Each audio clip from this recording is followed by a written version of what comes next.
Hello,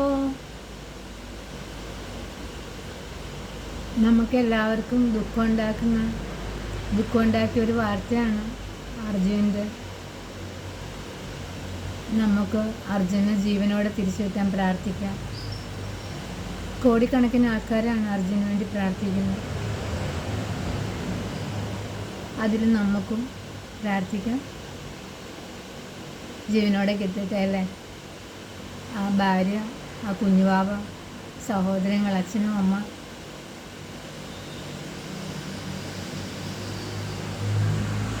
എന്തോരം ഡ്രൈവർമാരാണ് നമ്മുടെ ഈ കേരളം വിട്ട് പുറത്തേക്ക് പോയി കുടുംബം നോക്കുന്നു.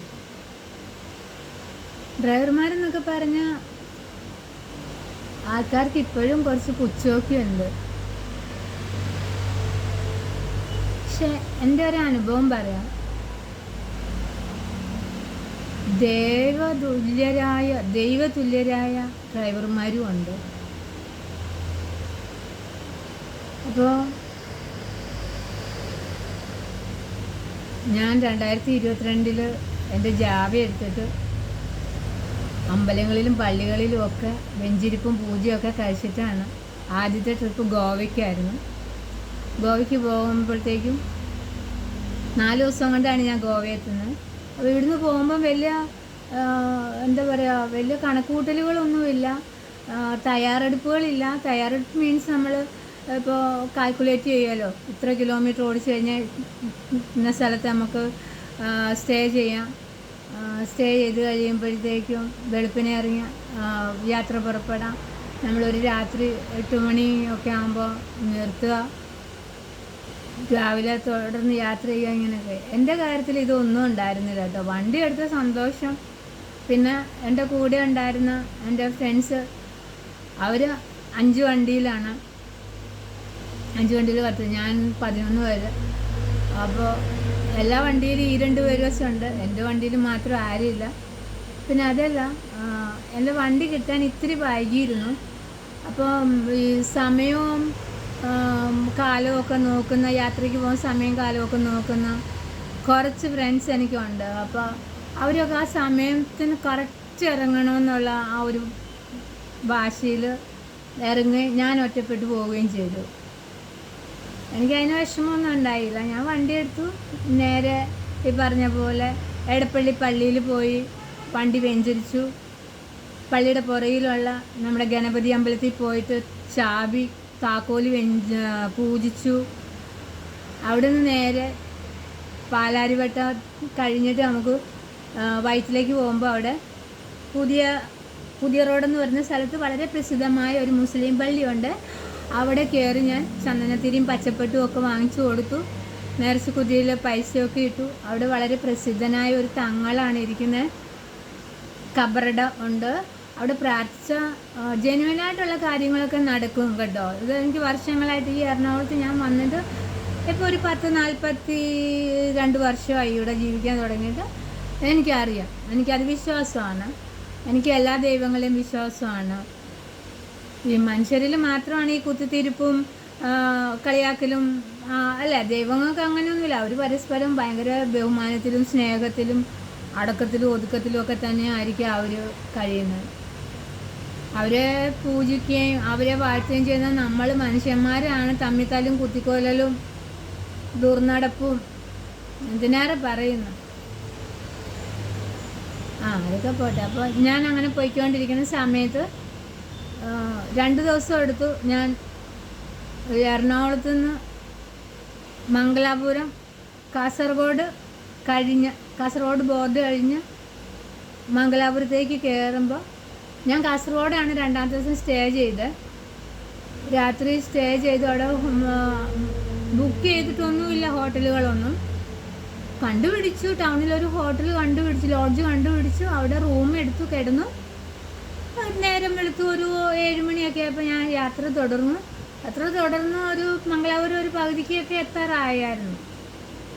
അപ്പോൾ സ്ഥലപ്പേര് ഞാൻ ഓർക്കുന്നില്ല. വലിയൊരു ആളൊക്കെ നിൽക്കുന്ന അവിടെ ഡ്രൈവേഴ്സൊക്കെ ഒരുപാട് പേര് വന്ന് സ്റ്റേ ചെയ്യാൻ ചായ കുടിക്കുന്നുണ്ടായിരുന്നു. അപ്പോൾ ഞാനും അവിടെ വണ്ടി നിർത്തി. അപ്പോൾ അവിടെ നോക്കിയപ്പോൾ എനിക്ക് സ്റ്റേ ചെയ്യാൻ പറ്റിയ ഒരു സ്ഥലം അവിടെ കണ്ടില്ല. അപ്പോൾ പിന്നെ ഈ കൂട്ടുകാരെന്ന് പറഞ്ഞ ഇവരെ എനിക്ക് കോണ്ടാക്ട് ചെയ്യാൻ പറ്റുന്നില്ല. എൻ്റെ ഫോണിൽ അന്ന് എനിക്ക് പവർ ബാങ്ക് ഒന്നുമില്ല. അപ്പോൾ ഫോണിൽ ചാർജും തീർന്നു. അപ്പോൾ ഇവരൊരു സ്ഥലത്ത് സ്റ്റേ ചെയ്യാമെന്ന് പറഞ്ഞിട്ടുണ്ടായിരുന്നു. ആ സ്ഥലം എനിക്ക് അറിയുന്നുമില്ല. അപ്പോൾ ഒരു ഒരു എന്താ പറയുക, നമ്മൾ പറഞ്ഞില്ല എത്തും പിടുത്തമില്ല എന്ന് പറയില്ല, അതേപോലെ എന്ത് ചെയ്യണമെന്ന് അറിയാതെ ഉള്ളൊരു നിൽപ്പായിരുന്നു. അപ്പം ഞാൻ ചായയൊക്കെ കുടിച്ചു, ബിസ്ക്കറ്റൊക്കെ മേടിച്ച് കഴിച്ചു. ബിസ്ക്കറ്റൊക്കെ മേടിച്ച് കഴിച്ച് കഴിഞ്ഞപ്പോഴത്തേക്കും എനിക്ക് നല്ലൊരു ഉന്മേഷം തോന്നി. ഞാൻ അവിടുന്ന് എൻ്റെ ഫോണൊക്കെ ചാർജ് ചെയ്തു. ഒരു 15-20 മിനിറ്റ് ഞാൻ അവിടെ സ്പെൻഡ് ചെയ്തു കേട്ടോ. എനിക്ക് ചാർജ് ആവണമായിരുന്നു ഫോണിന്. അങ്ങനെ ഫോൺ ചാർജായി ഇവരെ വിളിച്ച് കഴിഞ്ഞപ്പോഴത്തേക്കും വേറെ ആരുടെ ഫോണിലേക്ക് എൻ്റെ കോള് പോകുന്നില്ല. എൻ്റെ ചാർജ് ഇല്ലാഞ്ഞ പ്രശ്നം മാത്രമായിരുന്നില്ല, എൻ്റെ ഫോൺ കംപ്ലൈൻ്റ് ആയിരുന്നു. അത് എന്ത് പറ്റിയതെന്നൊന്നും എനിക്കറിയത്തില്ല. എൻ്റെ ഫോൺ കംപ്ലൈൻറ്റാണ്. അതിനുശേഷം അവരും പറയുന്നുണ്ട്, നിന്നെ കോണ്ടാക്ട് ചെയ്തിട്ട് നിന്നെ കിട്ടുന്നേ ഉണ്ടായിരുന്നില്ല, അപ്പം നീ ഇനി വരുന്നില്ല, ഞങ്ങൾ പോയത് തന്നെ നീ ക്യാൻസൽ ചെയ്തു എന്ന് ഞങ്ങൾ വിചാരിച്ചു എന്നൊക്കെ പിന്നീട് പറഞ്ഞു കേട്ടോ. എനിക്ക് ഇവരോട് ഭയങ്കര ദേഷ്യമായിരുന്നു. എന്താണേലും നമ്മൾ ഒരു സ്ഥലത്തേക്ക് പോകുമ്പോൾ നമ്മൾ ഒന്നിച്ച് പോകാൻ തീരുമാനിക്കുക, നമ്മൾ അങ്ങനെ തന്നെ ചെയ്യണമല്ലേ. അപ്പോൾ അവരങ്ങനെയൊന്നും ചെയ്തില്ല കേട്ടോ. പോട്ടെ, കഴിഞ്ഞു പോയതിനെ കുറിച്ച് ഓർത്ത് പറഞ്ഞ് നമ്മളോട് വഴക്കിടണ്ട. അപ്പം മംഗലാപുരം കഴിഞ്ഞ് എനിക്ക് സ്റ്റേ ചെയ്യാൻ സ്ഥലമൊന്നും കിട്ടിയില്ല. അങ്ങനെ പോയിക്കൊണ്ടിരിക്കുമ്പോഴത്തേക്കും ഒരു KL 14 ജീപ്പ് എൻ്റെ സൈഡിൽ കൂടെ കടന്നു പോവുകയും അതിനകത്ത് ഒറ്റ നോട്ടത്തിൽ കാണുന്നുണ്ട്, ആണുങ്ങളെ ഉള്ളൂ, 3-4 ആണുങ്ങളുണ്ട് ആ ജീപ്പിൽ, സ്ത്രീകളൊന്നുമില്ല. അവരടുത്തൂടെ പോയിട്ട് അങ്ങ് പോയി കഴിഞ്ഞിട്ട് ഒരു 100 മീറ്റർ അങ്ങോട്ട് ചെന്നിട്ടുണ്ടാവും. അവർ വണ്ടി നിർത്തിയപ്പോൾ ഞാൻ ഓർത്ത് ഇതെന്താടാ വണ്ടി നിർത്തിയെന്ന് വിചാരിച്ചു. അപ്പോൾ ഒരു ടാങ്കർ ലോറി എൻ്റെ സൈഡിൽ കൂടി വന്നു.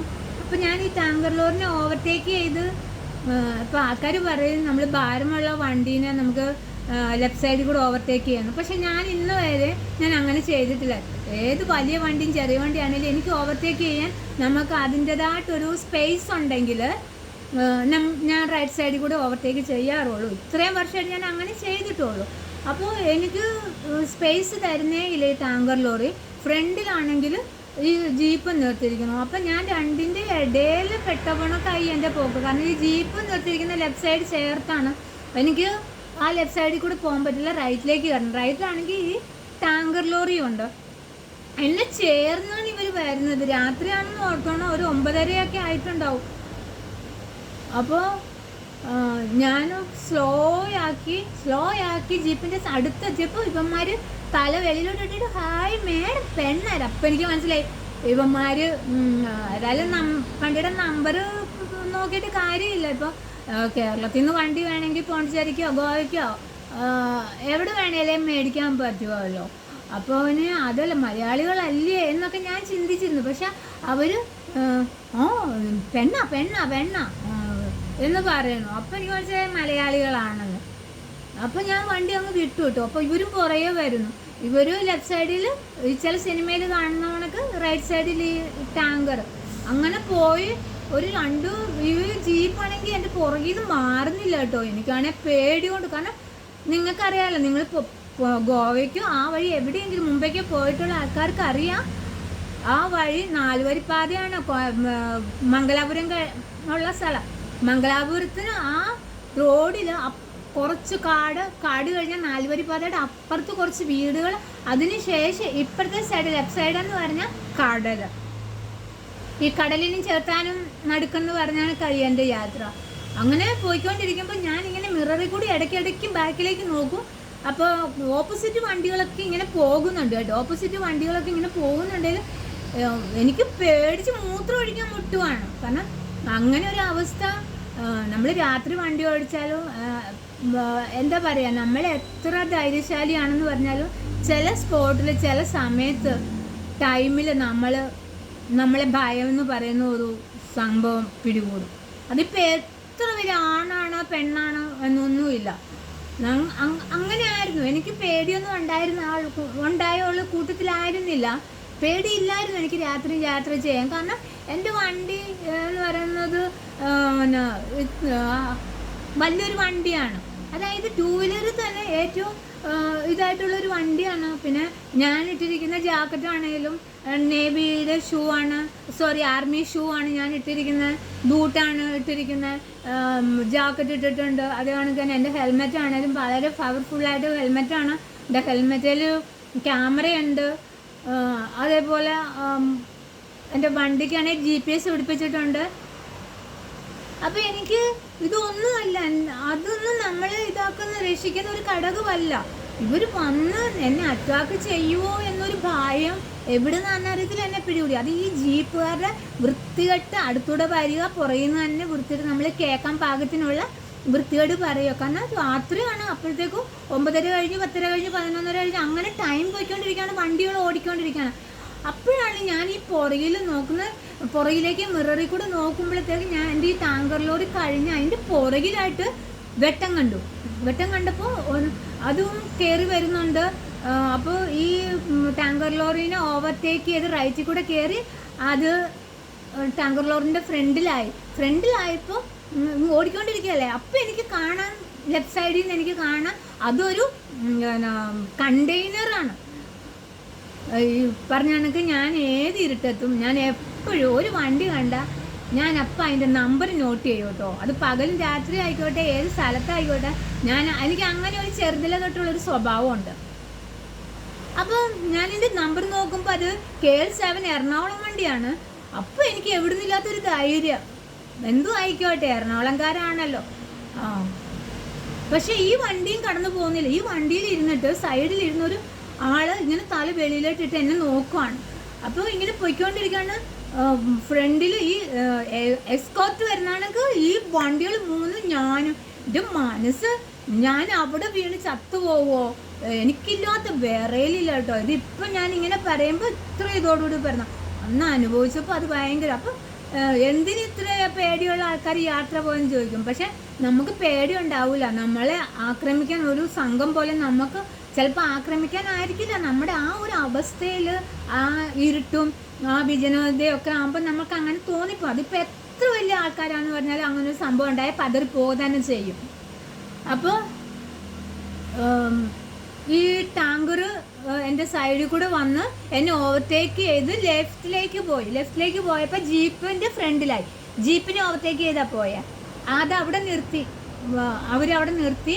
അപ്പോൾ കണ്ടെയ്നർ ഓടിപ്പോകുന്നുണ്ട്. ഇവർ ഓവർടേക്ക് ചെയ്ത് പോയപ്പോഴത്തേക്ക് ഞാൻ ജീപ്പിനെ ഓവർടേക്ക് ചെയ്ത് ഞാൻ കണ്ടെയ്നറിൻ്റെ സൈഡിൽ കൂടി ലെഫ്റ്റിലേക്ക് കയറി. അപ്പോൾ ആദ്യം പറഞ്ഞാണെങ്കിൽ എനിക്ക് ഈ ലെഫ്റ്റിൽ കൂടി ഓവർടേക്ക് ചെയ്യാൻ ഭയങ്കര പേടിയാണ്. പക്ഷേ എന്താണെന്ന് അറിയത്തില്ല, ആ സമയത്ത് എന്നെ അങ്ങനെ ഓവർടേക്ക് ചെയ്യൂ എന്നെൻ്റെ മനസ്സിൽ ആരോ പറഞ്ഞ പോലെയും എനിക്ക് അപ്പം തോന്നി ഓവർടേക്ക് ചെയ്യണം. അങ്ങനെ ഞാൻ ഈ കണ്ടെയ്നറിനെ ഓവർടേക്ക് ചെയ്തു. ഞാൻ ഫ്രണ്ടിൽ കയറി കഴിഞ്ഞപ്പോഴത്തേക്കും കണ്ടെയ്നർ സൈഡിലേക്ക് ഒതുക്കി. അപ്പോൾ ജീപ്പ് മാത്രമേ എൻ്റെ റൈറ്റ് സൈഡിൽ കയറി വരുന്നുള്ളൂ. അപ്പോൾ ഈ കണ്ടെയ്നറിൽ ഡ്രൈവർ തന്നെ ഞാൻ കടന്നു പോയ ഹോൺ അടിച്ചു. സാധാരണ രാത്രി ആരും ഹോൺ അടിക്കാറില്ലല്ലോ. നീട്ടി ഹോൺ അടിച്ചപ്പോഴത്തേക്ക് എനിക്ക് മനസ്സിലായി. ഞാൻ വണ്ടി പയ്യെ സ്ലോ ചെയ്തപ്പോഴത്തേക്ക് ഡ്രൈവർ ഇറങ്ങി വന്ന് ഞാൻ മിററിൽ കൂടെ നോക്കുമ്പോൾ ഡ്രൈവർ ഇറങ്ങണം. അപ്പോൾ എന്തെങ്കിലും ആവട്ടെ, കാരണം KL7 ആണല്ലോ എന്നുള്ള ആ ഒരു ധൈര്യത്തിൽ ഞാനും വണ്ടി നിർത്തി. എന്നെ കഴിഞ്ഞിട്ട് ജീപ്പുകാരും പോയി വണ്ടി നിർത്തി. ഞങ്ങളുടെ പുറകിൽ ടാങ്കർ ലോറിയുണ്ട്. അപ്പോൾ ദൈവമേ, ഈ ചെറുത്താനും കടലിനും നടുക്കെന്ന് പറഞ്ഞത് കണക്ക് എന്തൊരവസ്ഥയാണ്. അപ്പോഴത്തേക്ക് ഈ വണ്ടി വാങ്ങിക്കേണ്ടായിരുന്നു. ഈ പിശാചുകളെ, അതായത് എൻ്റെ കൂട്ടുകാരികളൊക്കെ കേട്ടോ, അവരിപ്പോൾ ഹോസ്പിറ്റലുകളിൽ, ഒരാൾ ലേബർ റൂമിൽ, ഒരാൾ ഓപ്പറേഷൻ തിയേറ്ററിൽ, ഒരാൾ ഡ്യൂട്ടി കഴിഞ്ഞ് പോയിരിക്കുന്നു. അപ്പം അവരെല്ലാവരും ഈ വീഡിയോ കാണും. അവളുമാരെല്ലാം കണ്ടു കഴിയുമ്പോൾ എന്നെ എന്താണെങ്കിലും ഇട്ട് പറക്കും. എന്നാലും എനിക്ക് വിഷമമില്ല. അപ്പോൾ ഇതൊന്നും ഞാൻ അവരോട് പിന്നെ ഷെയർ ചെയ്യാനോ, നമ്മൾ അനുഭവിക്കുന്ന ഒരു ദുഃഖം നമ്മളെ അവോയ്ഡ് ചെയ്തവരോട് നമ്മൾ പോയി വിളമ്പേണ്ട ആവശ്യമില്ല. ഞാൻ അങ്ങനെ വിശ്വസിക്കുന്ന വ്യക്തിയാണ്. ഈ കാര്യം ഇപ്പോഴായിരിക്കും, ഈ വീഡിയോ കാണുമ്പോഴാണ് എൻ്റെ പ്രിയ ചങ്കുകൾ കേൾക്കുന്നത്. അപ്പോൾ ഇവർ ഡോർ തുറന്ന് ഇറങ്ങി വന്നു. എന്നോട് ചോദിച്ചു എവിടെ പോകുവാണോന്ന് ചോദിച്ചു. അപ്പോൾ ഞാൻ അപ്പോൾ എന്നോട് പറഞ്ഞു ഹെൽമെറ്റ് ഒന്ന് ഊരുമോ എന്ന് ചോദിച്ചു. അപ്പോൾ ഞാൻ ഹെൽമെറ്റ് ഊരി. അപ്പോൾ അയ്യോ ചേച്ചി എവിടെ പോവുക? അപ്പോൾ ബഹുമാനത്തോടെ, കാരണം ആ 2 ചെറുപ്പക്കാരാണ് അവർ. ഒരു 10-32 വയസ്സൊക്കെ ഉണ്ടാവുള്ളൂ ആ പയ്യന്മാർക്ക്. അപ്പോൾ ചേച്ചി എവിടെ പോവുകയാണെന്ന് ചോദിച്ചപ്പോൾ ഞാൻ ഗോവയ്ക്ക് പോകുക. എൻ്റെ ഫ്രണ്ട്സ് പോയിക്കൊണ്ടിരിക്കുന്നുണ്ടെന്ന് പറഞ്ഞു. ഒപ്പം എത്താൻ വേണ്ടി പോവാം എങ്കിൽ അവരെ വിളിച്ചിട്ട് വെയിറ്റ് ചെയ്യുക, ചേച്ചിയും കൂടി അങ്ങ് എത്തട്ടെ, ഈ പച്ചപ്പാതിരാത്രി ചേച്ചി ഇങ്ങനെ ഒറ്റയ്ക്ക് പോകുന്നത് ശരിയല്ല, അത് ഡേഞ്ചറാണ്, അങ്ങനെ പോകാൻ പാടില്ല. അപ്പം ഞാൻ പറഞ്ഞു ഇതാണ് എൻ്റെ ഫോണ് കംപ്ലൈൻ്റ് ആയി, അവരെ വിളിച്ചിട്ട് കിട്ടുന്നില്ല എന്ന് പറഞ്ഞു. അപ്പം അങ്ങനെ സംസാരിച്ചുകൊണ്ടിരിക്കുമ്പോഴത്തേക്കും ഇവർ പറഞ്ഞു ഈ 2 വണ്ടിക്കാരും ചേച്ചിനെ ഇങ്ങനെ ശല്യം ചെയ്തുകൊണ്ട് വരുമായിരുന്നല്ലോ. ഞാൻ പറഞ്ഞു അതെ, പക്ഷെ എനിക്ക് പേടിയില്ല, കാരണം ഈ സംസാരിക്കുന്നവരും എന്ത് ചിന്താഗതിയിൽ എന്ത് തീരുമാനത്തിലാണ് വന്ന് സംസാരിക്കുന്നതെന്ന് എനിക്ക് അറിയില്ലല്ലോ. നമുക്ക് ഈ പാതിരാത്രി എനിക്ക് ആരെയും വിശ്വാസമല്ല. അപ്പോൾ ഇവർ പറഞ്ഞു ശരി ചേച്ചി നിൽക്ക്, ഞാനൊന്ന് സംസാരിക്കട്ടെ എന്ന് പറഞ്ഞിട്ട് ഇവന്മാർ 2 പേരും കൂടി നടന്നുപോയി ജീപ്പിൻ്റെ അടുത്താണ് ആദ്യം ചെന്ന് നിന്നത്. ഫ്രണ്ടിലേക്ക് നടന്നു നിന്ന് ജീപ്പുകാരോട് സംസാരിച്ചു, തിരിച്ചു വന്നു, ജീപ്പ് വിട്ടുപോയി. പുറകിൽ നിക്കി ചേച്ചി എന്നും പറഞ്ഞുകൊണ്ട് അവർ പുറകിൽ ചെന്നു ആ ടാങ്കർ ലോറിക്കാരോട് സംസാരിച്ചു. അവരവിടെ അവർ പോകുന്നൊന്നും കണ്ടില്ല കേട്ടോ. പിന്നെ ഇവർ എൻ്റെ അടുത്തേക്ക് നടന്നു വന്നിട്ട് പറഞ്ഞു ചേച്ചി പോയിക്കോ, ഞങ്ങൾ ചേച്ചിയുടെ ഒപ്പം തന്നെ ഉണ്ട്, പേടിക്കണ്ട എന്ന് പറഞ്ഞു. എന്നിട്ടും എനിക്ക് ഉള്ളിൽ പേടിയുണ്ടായിരുന്നു. പക്ഷേ അവരെൻ്റെ റൈറ്റ് സൈഡിലായിട്ട് തന്നെ ഒരുപാട് വണ്ടികൾ വന്ന് ഓവർടേക്ക് ചെയ്ത് പോയിട്ടും അവർ വിട്ടുപോയില്ല എന്നെ. ഞാൻ ഗോവയ്ക്ക് തിരിയുമ്പോൾ പോയിട്ടുള്ളവർക്ക് അറിയാമല്ലോ, ഗോവയ്ക്ക് ലെഫ്റ്റിലേക്ക് റൈറ്റിലേക്ക് മുംബൈക്കുമാണ് പോണേ. ആ 4 കൂടിയ ആ ജംഗ്ഷനിൽ വന്നപ്പോൾ ഞങ്ങൾ നിന്നു, അവിടെ പെട്ടിക്കടയിൽ നിന്ന് ചായ കുടിച്ചു. അപ്പോഴത്തേക്ക് നേരം വെളുത്ത് 7-8 മണിയൊക്കെ ആയി. അപ്പോഴാണ് മുഖം എല്ലാവരും തെളിച്ചുമ്മയുടെ കണ്ടത്. അങ്ങോട്ടും ഇങ്ങോട്ടും ഫോൺ നമ്പറൊക്കെ കൈമാറി. അപ്പോൾ ഞാൻ അവരോട് ചോദിച്ചു എങ്ങനെയാണ് ആ ജീപ്പുകാരെ പറഞ്ഞു വിട്ടത്, നിങ്ങൾ എങ്ങനെയാണ് ചേച്ചിനെ ഹെൽപ്പ് ചെയ്യാൻ വേണ്ടി? ഇതിപ്പോൾ ഞങ്ങളുടെ വീട്ടിൽ ഞങ്ങൾക്ക് ചേച്ചിമാരില്ലേ, അമ്മമാരില്ലേ, അതെന്താ ചേച്ചി അങ്ങനെ ചോദിക്കുന്നത്? അതൊക്കെ പോട്ടെ, അതൊക്കെ ഞങ്ങൾ പറഞ്ഞു വിട്ടു. അവന്മാർ ആൾക്കാർ ശരിയല്ലായിരുന്നു, ഞങ്ങളിത് കുറേ മുന്നേ ഞങ്ങൾ ശ്രദ്ധിച്ചുകൊണ്ട് വരുമായിരുന്നു. പക്ഷേ ഞങ്ങൾക്ക് ഇതൊരു 2 വീലർ ഓടിക്കുന്ന ലേഡിയാണ് ഞങ്ങൾക്ക് മനസ്സിലായില്ല കേട്ടോ. അടുത്ത് വന്നപ്പോൾ പോലും ഞങ്ങൾക്ക് മനസ്സിലായില്ല ലേഡിയാണെന്ന്. കാരണം ഞാൻ അതിനനുസരിച്ചുള്ള കവച കുണ്ടലങ്ങളാണ് ഉപയോഗിച്ചിരുന്നത്. അപ്പോൾ എന്തിനേറെ പറഞ്ഞു, ഫോൺ നമ്പറൊക്കെ കൈമാറി ഞങ്ങൾ പോയി, ബെസ്റ്റ് വിഷസൊക്കെ പറഞ്ഞു, ഹാപ്പി ജേർണിയൊക്കെ ആശംസിച്ച് ഞങ്ങൾ പോയി. അതിനുശേഷം വല്ലപ്പോഴും 1 മാസം 1.5 മാസമൊക്കെ 2 മാസം പോയിട്ടില്ല, ഈ 3 വർഷമായിട്ട് എന്നെ വിളിക്കാറുണ്ട്. കണ്ടെയ്നർ ഓടിച്ചിരുന്ന ഡ്രൈവറിൻ്റെ പേര് സഞ്ജയ് എന്നാണ്. അവൻ്റെ ഫ്രണ്ടാണ് കിളിയായിട്ട് പോകുന്ന വിനോദ്. അപ്പോൾ 2 പേരും വിവാഹിതരാണ്, 2 പേർക്കും കുട്ടികളൊക്കെ ഉണ്ട്. 2 പേരും വീട് തിരുവല്ലയാണ്, അവരിവിടെ എറണാകുളത്ത് ആണ് താമസിക്കുന്നത്. വിശേഷമൊക്കെ പറഞ്ഞു. അപ്പം നമ്മുടെ അർജുൻ്റെ കാര്യം, ഈ സംഭവം നടന്നപ്പോഴത്തേക്കും അവൻ വേഗം എന്നെ വിളിച്ചു. അപ്പോൾ ചോദിച്ചു ചേച്ചി എവിടെയാണ്? പക്ഷെ അതിലും ഇതവിടെ ഞാൻ അവനെ വിളിക്കാൻ നിൽക്കുകയായിരുന്നു. അപ്പോഴാണ് അവനെ എവിടെയാണ്, അപ്പോഴവൻ പറയുന്നത് ചേച്ചി ഞാൻ 2 ദിവസം മുമ്പെയാണ് ഈ പറഞ്ഞ സ്ഥലത്ത് പോയിട്ട് വന്നത്, ലോഡും കൊണ്ട് പോയിട്ട് വന്നത്, 2 ദിവസമായുള്ളൂ, റെസ്റ്റിലാണ്. ചേച്ചി എവിടെയാ? മഴയൊക്കെയാണ്, ചേച്ചി യാത്രയൊന്നും പോകണ്ട കേട്ടോ. ഒരു മുതിർന്ന ഒരു ചേച്ചി അവിടെ സഹോദരിയോട് പറയുന്ന പോലെയാണ് അവൻ പറഞ്ഞത്. എനിക്ക് മനസ്സിലാവും, കാരണം ഒരമ്മ പ്രസവിക്കണമെന്നില്ലല്ലോ സഹോദരങ്ങളാവാൻ. നമുക്ക് ഡ്രൈവർമാരോട് എല്ലാവരോടും പുച്ഛമാണ് മിക്കവർക്കും. കാരണം അവർ പെണ്ണുപിടിയന്മാരാണ്, കള്ളു കുടിക്കും, മയക്കുമരുന്നടിക്കും, അവർ പെണ്ണുങ്ങളെ കളിയാക്കും, തട്ടം കിട്ടിയ പല കുൽസിത പല പ്രവർത്തനങ്ങളും ചെയ്യും. പക്ഷേ എല്ലാ കാറ്റഗറിയിലും നല്ലതും ചീത്തതുമുണ്ട്. ഇപ്പോൾ ഡോക്ടേഴ്സ്മാരുടെ ഇടയിലില്ലേ, നേഴ്സുമാരുടെ ഇടയിലില്ലേ, എവിടെ ജോലിക്ക് പോകുന്ന ഏതൊക്കെ മേഖലയുണ്ടോ അവിടെയെല്ലാം കൊള്ളരുതായ്മകളും ഉണ്ട്. പക്ഷെ അതിനെല്ലാം അതിജീവിച്ച് അതിലൊന്നും പെടാതെ ജീവിക്കുന്നവരാണ് കൊലമാസ്. അപ്പം അതിലൊരു കോലമാസ് സഹോദരനാണ് എൻ്റെ സഞ്ജയും വിനോദും. അപ്പോൾ നമുക്ക് അർജുനെ തിരിച്ചു കിട്ടട്ടെ ജീവനോടെ തന്നെ. നമുക്ക് ആ കുടുംബത്തിന് വേണ്ടി അർജുന് വേണ്ടി പ്രാർത്ഥിക്കാം. അപ്പോൾ ഇതേപോലെ ഒരുപാട് കൂട്ടുകാരുണ്ട് എനിക്ക്. അപ്പോൾ ഓരോ കഥകളുമായി ഞാൻ വരാം.